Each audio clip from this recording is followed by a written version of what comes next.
মাগুরা জেলার মোহাম্মদপুর উপজেলার বাবুখালী বাজার ১ নং বাবুখালী ইউনিয়নের অন্তর্গত এই বাজার প্রতিদিন সকাল থেকেই শুরু হয় মানুষের ভিড়।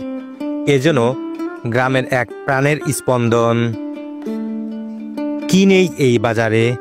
তাজা শাকসবজি, মাছ, মাংস, চাল ডাল, তরি তরকারি, কসমেটিক্স, মোবাইল সামগ্রী, এমনকি শিশু খাদ্য।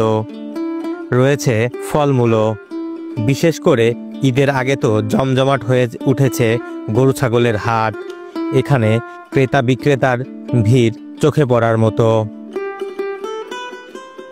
ঈদকে সামনে রেখে এই বাজারে উঠেছে অনেক গরু, ছাগল, হাঁস মুরগি সহ বিভিন্ন ধরনের গবাদি পশু।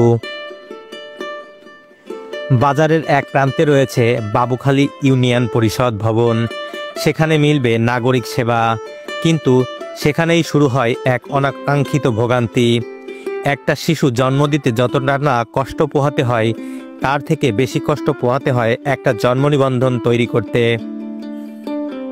ভোগান্তি আরও বৃদ্ধি পায় যদি কখনো একটি জন্ম নিবন্ধনে ভুল ধরা পড়ে। ভুল সংশোধন করতে আরও বাড়ে যন্ত্রণা। এই ইউনিয়ন পরিষদের কাছেই রয়েছে বাবুখালী পুলিশ ক্যাম্প, আর পুলিশ ক্যাম্পের সামনেই রয়েছে চায়ের স্টল। এই চায়ের স্টলে রীতিমতো কিছু কিছু দালালদের আড্ডার স্পট। নানান অভিযোগ, এখানে কিছু কুচক্র মহল বসে মানুষকে বিপথে চালনা করে এবং নানা রকম সুবিধার নামে টাকা হাতিয়ে নেয়। বাবুখালী বাজার আমাদের গর্ব, আমাদের চাহিদার কেন্দ্র, কিন্তু যদি সেই সেবার জায়গায় হয় দুর্ভোগ, তাহলে বাজারের আসল সৌন্দর্য ম্লান হয়ে যায়।